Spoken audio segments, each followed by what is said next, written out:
I remember sitting at my kitchen table with Company's House open on my laptop, thinking that I was doing the smart thing. I hit submit, and 5 months later, I realized that that decision had locked me into so many problems. Are you about to make the same mistake that I did when I registered my company? Well, hopefully, with this video, you won't be. So, today I'm going to break down the biggest mistakes that people make when registering their company and how to avoid them.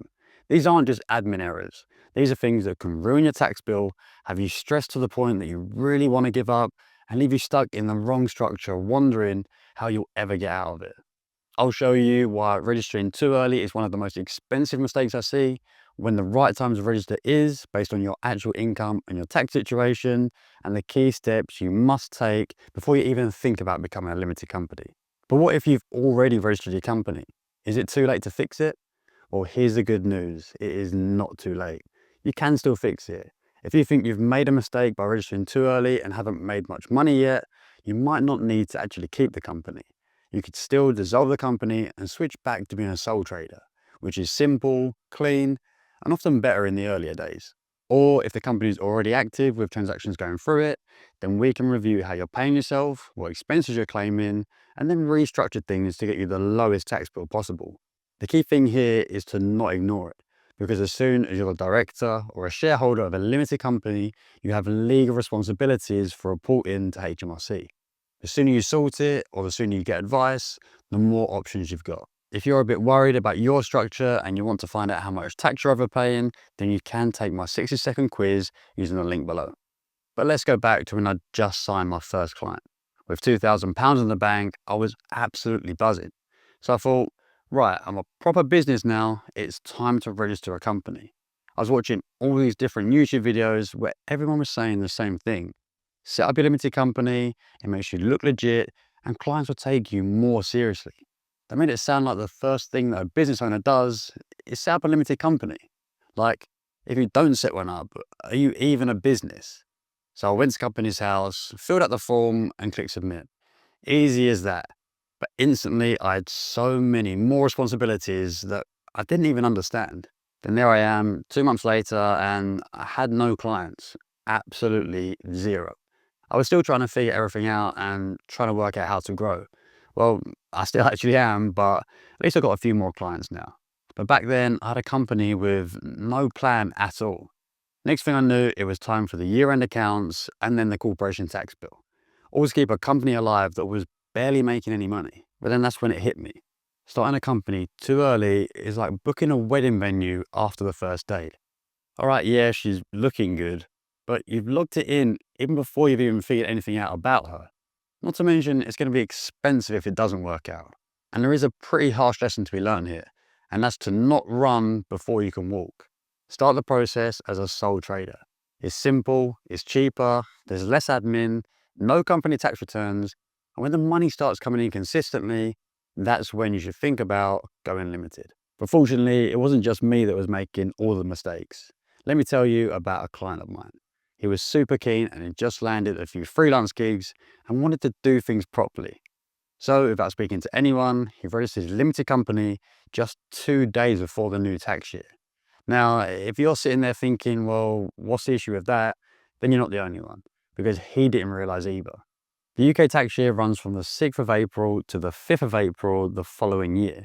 So by registering on the 4th of April, he accidentally created a 2-day financial year for his company, which means he had to file 2 sets of accounts in his first year instead of one. And this means double the admin, double the accounting fees for no reason at all. Surprisingly, that wasn't even the worst bit. Because he hadn't earned much yet, he could have made full use of his tax-free personal allowance if he just stayed as a sole trader for the rest of the year. But because he was now running a company, the income belonged to the company and not him.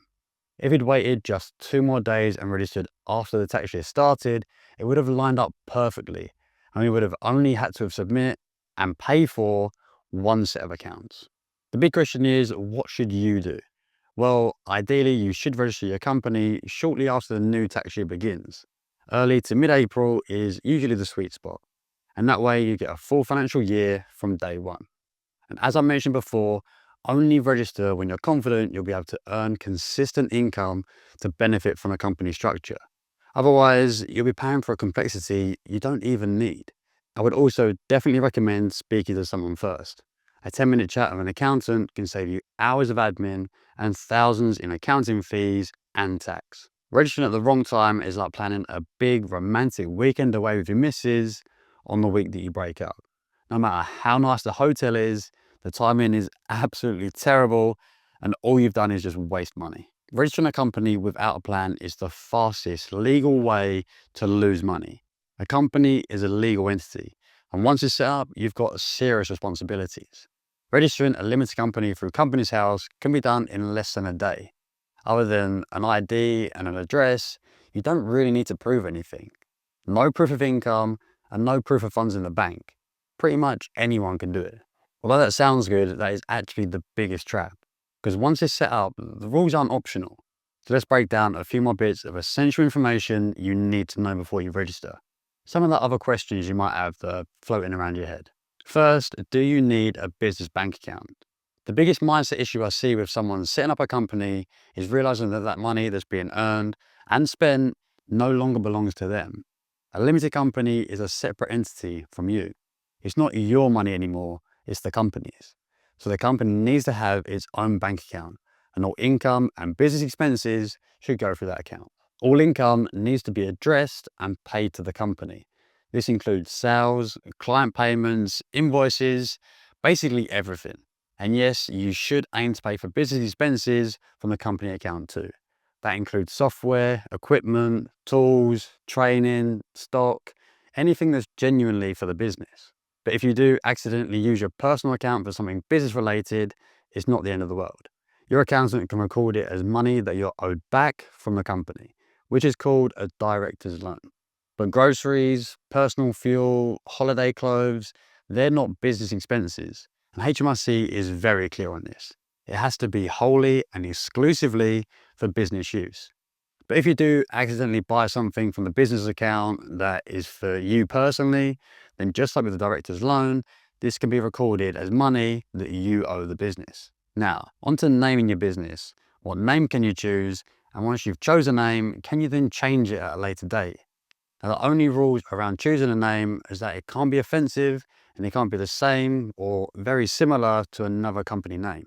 Companies House actually have a name checker on their website where you can see if your business name is available. And when it comes to changing the name, it can be a bit of a faff. You'll need to file a form with Companies House, pay a small fee, and update all of your branding, bank information, HMRC records, contracts with clients, basically everything. So it can be a proper pain. But personally, I wouldn't stress too much about finding the perfect name.